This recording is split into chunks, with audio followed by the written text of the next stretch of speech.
Excellent. ప్రతి ఒక్క shot కూడా చాలా కేర్ఫుల్గా డిజైన్ చేస్తున్నారు. అండ్ ఏంటంటే క్లైమాక్స్ బ్యాంక్ సూపర్. ఒక 2-3 ట్విస్ట్స్ ఉంటాయి. Love those films definitely must watch. కొంచెం వైలెన్స్ ఎక్కువ ఉందని అనిపిస్తుంది, but then it is the genre అలాంటిదే కాబట్టి మీకు ఎక్స్పెక్ట్ సేమ్. అండ్ యాక్చువల్గా వచ్చే ముందు కొంతమంది అన్నట్టు స్లైట్లీ వల్గర్ లాంగ్వేజ్ అది ఉంది అని చెప్పేసి అన్నారు. ఇట్ ఈస్ ఓన్లీ 1 or 2 షార్ట్స్లో కొద్దిగా అలా అనిపిస్తుంది, కానీ క్యారెక్టర్ టోన్ సెట్ చేయడానికి I think directors of the decision. But towards end వచ్చేసి అసలు ఎక్కడ కూడా అలాంటి వల్గారిటీ లేదు. ఎక్కడ అసలు బోర్ అవ్వట్లేదు. అసలు కంటిన్యూస్ లాస్ట్లో మాత్రమే, క్లైమాక్స్లో మాత్రమే పర్పస్ అంతా రివీల్ చేస్తారు. పర్పస్ అని అంటారు, లాస్ట్లో మాత్రం రివీల్ చేస్తారు. అండ్ ఎస్పెషల్గా నాని షౌట్ మాత్రం అసలు కిక్ ఇచ్చేస్తుంది. ఫస్ట్ హాఫ్లో సూపర్ కిక్ ఉంటుంది, ఒక షౌట్ ఉంటుంది, నాని షౌట్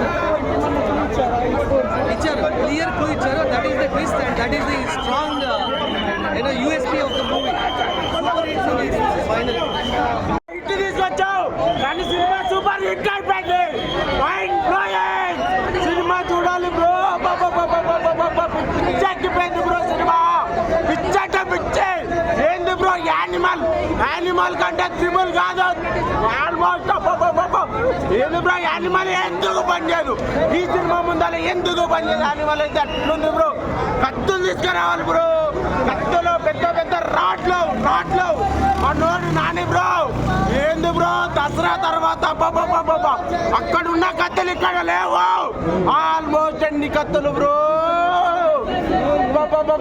కానీ అడుగుతే పిచ్చోళ్ళైపోయాడు బ్రో. పిచ్చోళ్ళైపోయాడు బ్రో. ఏంది bro cinema hit, super hit. Nani అన్న సూపర్ హిట్. సినిమా తగ్గిపోయింది. హీరోయిన్ యాక్టింగ్ శెట్టి మేడం, ఎక్కడి నుంచి వచ్చావు మేడం నువ్వు? అబ్బాబాబాబాబాబా ఏం యాక్టింగ్ మేడం, యాక్టింగ్ మేడం, ఏం ఆగాలి. కకృతి ఆపుకో ఏం ఆపుకోవాలి బ్రో. పిచ్చోళ్ళు అయిపోయినా బ్రో. లోపల పిచ్చోళ్ళు అంటే పిచ్చోళ్ళు. వల్గారిటీ ఏమైనా ఉందా? వల్గారిటీ ఏంది బ్రో, ఏం చెప్పాలి బ్రో సినిమా గురించి? ఎంత చెప్పినా తక్కువనే బ్రో. ఏంది బ్రో లాస్ట్ మూమెంట్ లో నా సెట్ వేసిండు నాని అన్న. నువ్వు నా అవ్వ, నువ్వు ఏందన్నా నువ్వు నా సెట్ వేసిండు బ్రో. నా సెట్ నేను దాన్ని చూసి మైండ్ లో బుర్ర పడైపోయినా బ్రో. లాస్ట్ మూమెంట్ లో నా సెట్ వేసిండు.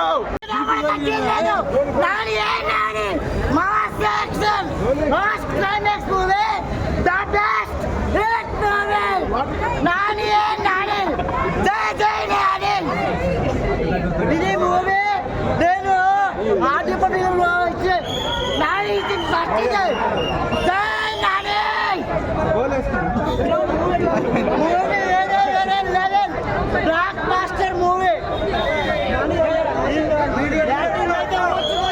Mind blowing.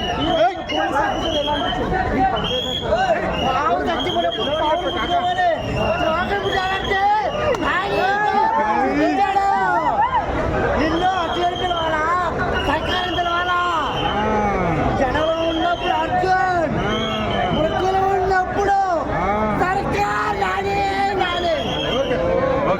హిట్ అయింది కాబట్టి పార్ట్ 3 తీయాలని చెప్పి తీసినట్టు అనిపించింది. ఫస్ట్ హాఫ్ ఓకే చూసినట్టే బాగా అనిపించింది, కానీ సెకండ్ హాఫ్ మరి ఒకే దుక్కున్నట్టు సినిమా. దానివల్ల అంటే కొంచెం డిసప్పాయింట్ అయిన విషయం అయితే తెలుస్తుంది. లేదన్నా టైర్ 1 టైర్ ఏమీ లేదన్నా. నన్ను అడిగితే పార్ట్ 1 పార్ట్ 2 బెటర్ సినిమా దీనికన్నా పోలిస్తే. ఫ్యాన్స్ ఎన్నో పెట్టుకుంటారన్నా. మాకు అందరూ ఫ్యాన్స్ అయితే జస్ట్ ఒక యావరేజ్ మూవీ అంతే సినిమా. కానీ బీజిఎం మాత్రం గుత్త బాగా కొట్టాడు అనమాట. ఆ బీజిఎం వల్ల ఇంకా ఫైట్స్ కూడా ఇంకా ఎనర్జీ వచ్చింది. ఇక నాని నడుగుడు అయితే మాత్రం లాస్ట్ 40 నిమిషాలు మాత్రం ఓచుకోతాయి, కాతే రంపట్టే మొత్తం అన్ని ఫైట్లు వచ్చేస్తాయి. నిజంగా చాలా రక్తపాతం చూపించారు. కిల్లు ఒక హాలీవుడ్ సినిమాలు ఉంటాయి కదా రక్తపాతం, ఆ సినిమాలో కనిపించింది. బట్ ఓవరాల్ గా చూసుకుంటే నాని మార్కెట్ దృష్టిలో పెట్టుకుని ప్రతి ఒక్కరు చూస్తారు కదా. సినిమా అయితే ఒక హిట్ గా చెప్పుకోవచ్చు, కానీ ఆయన ఎక్స్పెక్ట్ చేసినంత బిగ్గెస్ట్ బ్లాక్ బస్టర్ కలెక్షన్ వర్షం ఇలాంటిది అయితే నేను చెప్పాను. సినిమా బూతులు ఒక 2-3 బూతులు అంటే అలాంటి చాలా యానిమేలో చాలా ఉంటాయి అలాంటి. సో ఓవరాల్ గా చూసుకుంటే హిట్ 3 సినిమా ఓకే. నాకు నాని కెరియర్కి కొత్త అవుతాను.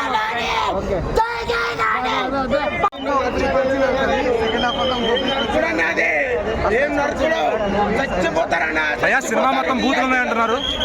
అంటే నాని క్యారెక్టర్ అలా డిజైన్ చేశారు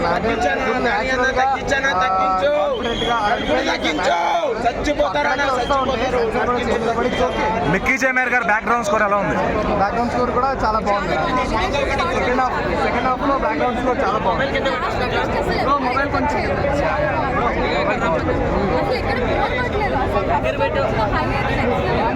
ఎక్కడ